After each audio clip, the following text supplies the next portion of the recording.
En tendant une perche, la personne l'a prise, donc le cédant de l'époque, et m'a dit: «Pourquoi pas, on peut en parler». J'ai proposé donc de reprendre son entreprise et ça a commencé comme ça de façon très simple, je dirais. Le magazine Service vous présente le podcast Une voix, un parcours pour parler sans détour avec un dirigeant de la propreté. Suivez l'info technique et économique du secteur dans le magazine sur service-propreté.fr et sur LinkedIn. Il dirige depuis 2 ans le groupe Eau-Claire qui compte une cinquantaine de collaborateurs. L'entreprise savoyarde génère autour de 2 millions d'euros de chiffre d'affaires et intervient pour les syndics de copropriété, les bureaux et commerces, les sites de production. Sa zone d'activité s'étend en Savoie, Haute-Savoie, Ain et Isère. Nous rencontrons aujourd'hui Nicolas Schneider-Boucher. Bonjour Nicolas. Bonjour. Alors pour commencer, dites-nous un peu comment s'est passée votre première journée dans la propreté. Oh là là! Ça a été, un gros, lancement dans le bain parce qu'effectivement, moi je ne suis pas issu de la propreté. Je suis issu de l'hôtellerie-restauration et donc ça a été, une journée très riche pour moi, de découverte, à la rencontre, de mes équipes, de mes clients, donc passionnant. Et comment vous en êtes arrivé là ? J'avais envie, de me lancer dans l'aventure de l'entrepreneuriat, déjà, et puis l'opportunité, s'est présentée, à moi via mes réseaux, locaux, au Savoyard, en tendant une perche, la personne l'a prise, donc le cédant de l'époque, et m'a dit: «Pourquoi pas, on peut en parler». Donc finalement, le fait que ce soit dans le secteur de la propreté, c'était plutôt un hasard, en tout cas une opportunité. Plus que ça, c'est-à-dire que je regardais quand même de près le secteur de la propreté. C'est vrai que moi, j'adore le monde des services, mais je regardais de façon très focusée quand même les entreprises de propreté, parce que je percevais déjà, que énormément de sujets pouvaient être travaillés au sein de ces entreprises. Alors vous dirigez l'entreprise depuis août 2022. Comment ça s'est passé la reprise ? Bien passé, de façon, je dirais là encore simple et fluide. Le cédant m'a donné, les éléments clés et assez rapidement, j'ai pris les rênes. Bon, j'étais habitué à diriger, certes en tant que salarié, mais j'avais déjà quelques clés. Donc, assez naturellement et assez vite, je dirais, j'ai pris le lead dans l'entreprise. Donc assez vite, c'est vrai que, j'ai eu plein d'idées, plein d'envies, plein de projets. Les équipes m'ont suivi, donc, c'est allé assez vite. C'est vrai qu'avec eux, ça a été bien tout de suite. Oui, ça a bien matché. Alors c'est vrai que je suis allé à leur rencontre tout de suite. C'était important pour moi, de faire la connaissance, des collaborateurs.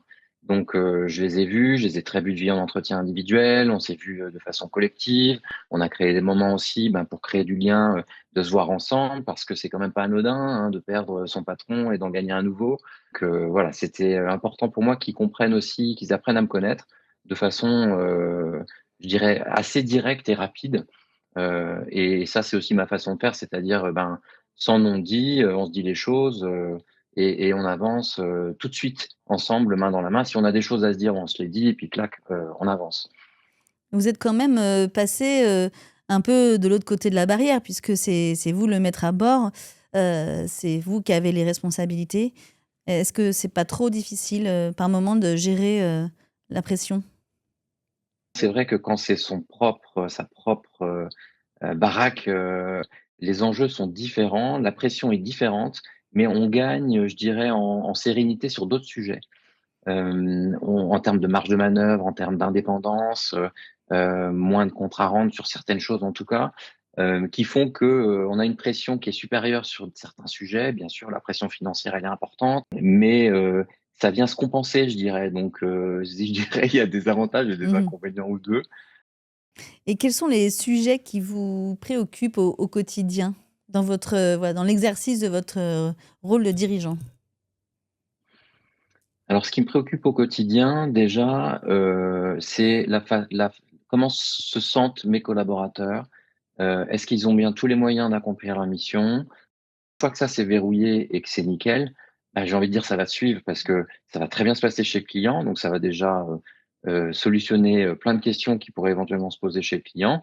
Et puis parce que ça, c'est ma deuxième préoccupation, c'est voilà, la réclamation client. Est-ce que le client, il est content? Est-ce qu'il va émettre une réclamation? Qu'on ait toujours un coup d'avance.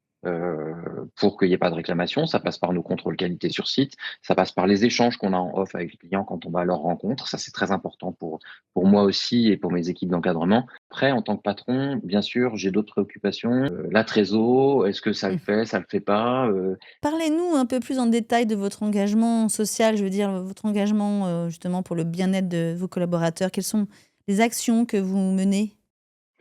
Alors c'est hyper varié. Ça passe par plein de sujets, c'est-à-dire que par capillarité, ça va s'infuser dans tout ce qui concerne l'entreprise, tout ce qui concerne ses actions, tout ce qui concerne ses partenariats et en tant qu'entrepreneur, ben, chaque action, chaque pensée, chaque projet est infusé avec de la RSE, donc avec de l'engagement, avec de l'impact et donc au niveau social, bah, c'est hyper varié. Donc ça passe par la prime de partage de valeur à la fin de l'année, le versement, d'une prime de panier ou de tickets restaurant. Ça passe aussi bien entendu par la formation. J'ai mis en place un projet ambitieux de formation, un plan de formation ambitieux l'année dernière, où on a formé à l'habilitation électrique, on a formé aux gestes premiers secours. Ça, on n'est pas obligé de le faire, mais dans la vie de tous les jours, j'ai envie de dire, si j'ai un de mes collaborateurs qui est formé aux gestes de premiers secours, il peut sauver des vies, autant au pro qu'au perso, et ça, je trouve que ça fait sens. Donc, pour revenir sur la formation, ça passe aussi par la posture économie de mouvement. J'ai mis en place avec un acteur local de la formation, on a fait du sur-mesure pour, en termes préventifs, éviter tous les troubles musculo-squelettiques. Et il y a plein d'autres sujets, j'en oublie plein. Ça passe par l'égalité homme-femme, parce Oui. qu'effectivement, ça apporte aussi de l'harmonisation dans l'entreprise et un équilibre. Donc aujourd'hui, chez Auclair, on n'est pas à un rapport moitié-moitié, mais on est plutôt à 40% de femmes, 50% d'hommes. J'ai vu aussi que vous aviez, signé, la charte de la diversité. Est-ce que vous pouvez nous en parler un peu? Oui. Alors la charte de la diversité, c'était une façon pour moi, un petit peu comme je le fais aussi avec, Team for the Planet, heu, d'épauler des organismes qui, pour moi, effectivement, vont dans le bon sens pour accompagner, des entreprises, envoyer des signaux à l'extérieur. Parce que, dire: «Je suis adhérent à la charte de la diversité», c'est aussi envoyer un signal fort à l'extérieur. De dire: «Voilà, cette charte déjà, elle existe, elle est mise en place par, une structure, française et qui veut accompagner des entreprises à les sensibiliser sur qu'est-ce que c'est que la diversité». Ils dispensent des formations qui sont très intéressantes, des séances d'information également et ça permet de dire: «Bah, voilà, on fait partie aussi, d'un clan d'entreprises qui ont signé cette charte parce que pour nous, c'est important, ça nous mobilise, la diversité au sein de nos entreprises. C'est un sujet qu'on ne néglige pas. Donc c'est aussi une façon voilà, d'avoir cette cohérence avec ce qu'on dit et ce qu'on fait et d'en parler pour pouvoir emmener avec nous, pour pouvoir être modèle, le cas échéant, mais avec beaucoup d'humilité, j'ai envie de dire. Hein.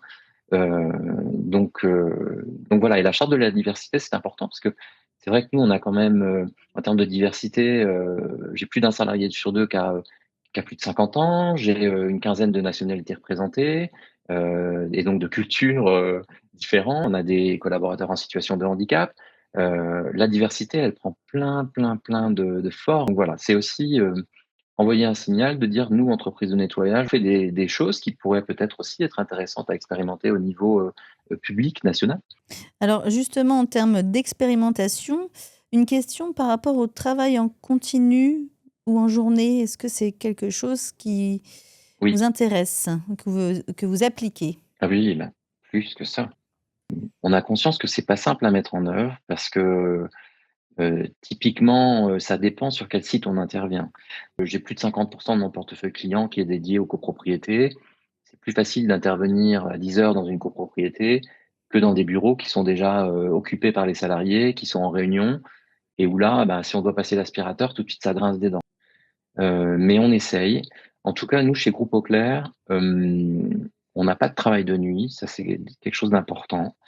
Et on essaye ensuite sur le travail en continu en journée, d'éviter la coupure, même si, ben, on ne peut pas toujours le faire, mais on essaye d'organiser notre planification pour aller en ce sens. En parallèle du social, est-ce qu'il y a d'autres sujets RSE qui vous tiennent à cœur? Oui, il y a plein de sujets, à impact, j'ai envie de dire, pour devenir entreprise à impact. On peut parler de l'écologie, je développe, ma flotte de véhicules électriques, je suis passé aux produits, issus de la biotechnologie sans picto. Partage de la valeur, ça en fait partie bien sûr et le partage aussi du pouvoir au sein de son entreprise, la gouvernance, moi c'est quelque chose qui me parle beaucoup, j'ai toujours fonctionné comme ça, et donc une de nos valeurs chez Groupe Auclair, c'est la confiance, donc ça implique aussi ça c'est très important, alors faut pas la rompre. Mais typiquement, moi, je délègue énormément de choses à mon encadrement intermédiaire, avec beaucoup de confiance, ce qui n'implique pas le contrôle. Mais effectivement, ça passe aussi par ça, hein, être entreprise RSE. Nicolas, merci. Je vous laisse maintenant avec Loane Bourric qui, pour conclure cet entretien, va vous proposer de répondre à un petit quiz. Si vous voulez bien Avec jouer plaisir. le jeu. Bonjour Nicolas. Bonjour Loane. Je vais maintenant vous poser les 5 questions de la rédaction auxquelles il faudra répondre le plus spontanément et le plus rapidement possible. Vous êtes prêts ? Mhm. Alors, comment définiriez-vous l'entreprise de propreté idéale en 3 mots ? C'est la confiance, le respect et bien sûr la performance. Et alors, quelle est la clé du succès ? Garder ce côté humain, ça reste pour moi une clé essentielle. Et est-ce que vous avez des regrets au niveau professionnel peut-être ? Alors, des regrets, jamais. Oh là là, non, aucun. C'est que des expériences incroyables et toujours ni regret ni remords, toujours de l'avant. Et le plus beau compliment que vous ayez reçu ? Oh, c'est pas facile ça comme question. Un petit message client, content du travail de nos collaborateurs, ça c'est toujours une satisfaction de dingue. Et le prochain projet pour votre entreprise ? Continuer de croître organiquement parce que ça se passe bien, on continue de croître pour pouvoir gagner en influence au niveau local. On vous remercie, Nicolas, pour cette discussion. Vous retrouverez l'article dans la rubrique rencontre du numéro de mars-avril. N'hésitez pas aussi à écouter les précédents podcasts sur notre site web ainsi que sur les plateformes spécialisées. Et on vous dit à très bientôt pour un prochain épisode. Vous venez d'écouter Une voix, un parcours, le podcast du magazine Service.